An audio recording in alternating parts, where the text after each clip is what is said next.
नमस्कार मंडळी, मी देवयानी आणि स्वागत आहे तुमचं स्वाद महादेव या कुकिंग चॅनलवर. आज आपण बघणार आहोत आगळीवेगळी अशी आळूच्या देठांची भाजी.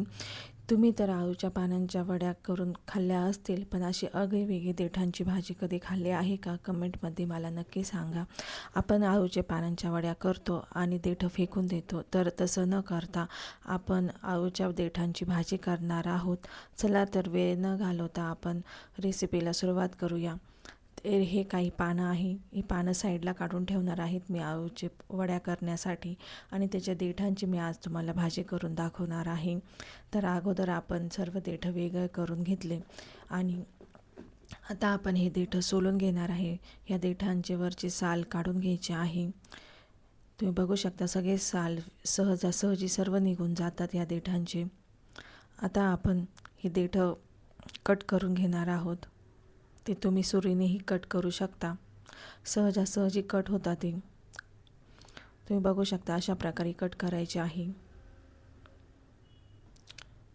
मी तुम्हाला परत एकदा दाखवते तुम्ही ते हाताने कसे कट करायचे. हे असे देठांचे साल काढून घ्यायचे आणि हातानेही सहजासहजी ते कट होता. तुम्ही तुमच्या आवडीप्रमाणे लहान मोठ्या तुकड्यांमध्ये ते कट करू शकता.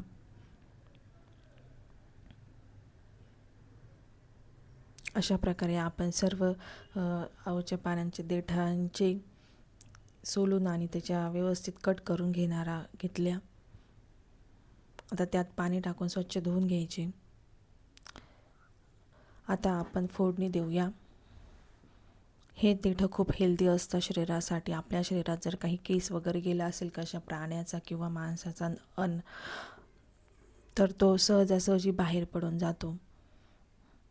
आता मी कढईमध्ये तेल टाकून त्यात जिरे मोहरी टाकलेली आहे. जिरे मोहरी तडतडल्यानंतर त्यामध्ये मी आलं लसूणची पेस्ट टाकली आहे. आले लसूणची पेस्ट व्यवस्थित तळल्या गेल्यानंतर त्यामध्ये मी एक मोठ्या साईजचा कांदा बारीक चिरून घेतला आहे. तोही व्यवस्थित प्रकारे परतून घेणार आहे.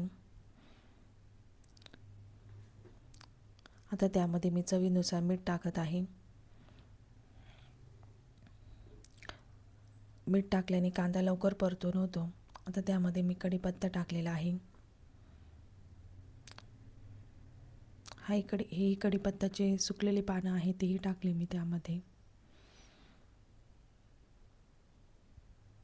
आता त्यामध्ये मी काही बेसिक मसाले टाकणार आहे. हे 2 चमचे लाल तिखट आहे, 1 चमचा काश्मीरी मिरची, 1 चमचा गरम मसाला, हळद, धना पावडर. आता त्यामध्ये मी थोडंसं पाणीही टाकणार आहे आपले टाकलेले मसाले जळू नये म्हणून.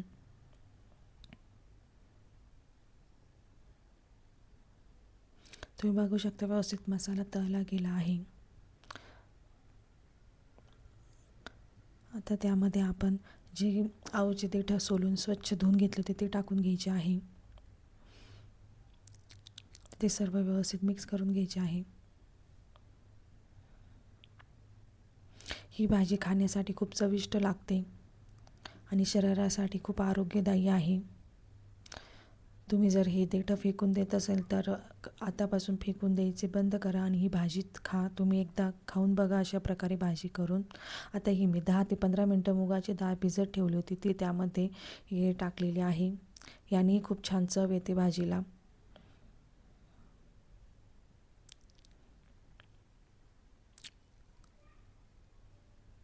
आता त्यामध्ये थोडंसं पाणी टाकून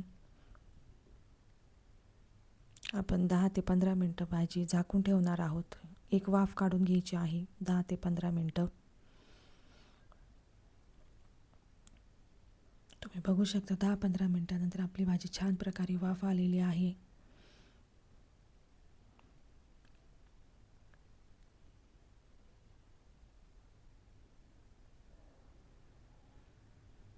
कोणी कोणी यामध्ये चिंचेचा पल्पही टाकतात किंवा लिंबूही टाकतात. तुम्हाला जर आवडत असेल तर तुम्ही टाकू शकता. मी इथे नाही टाकलेला. त्यानेही खूप छान चव येते भाजीला. इथे मी 1 चमचा शेंगदाण्याचा कूट टाकलेला आहे.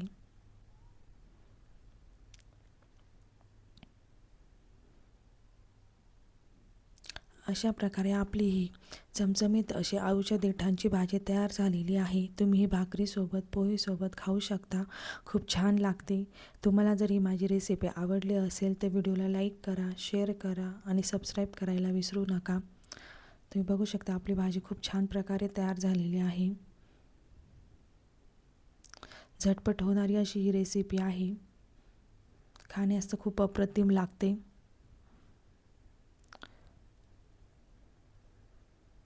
धन्यवाद तुम्ही माझा व्हिडिओ पूर्ण बघितल्याबद्दल.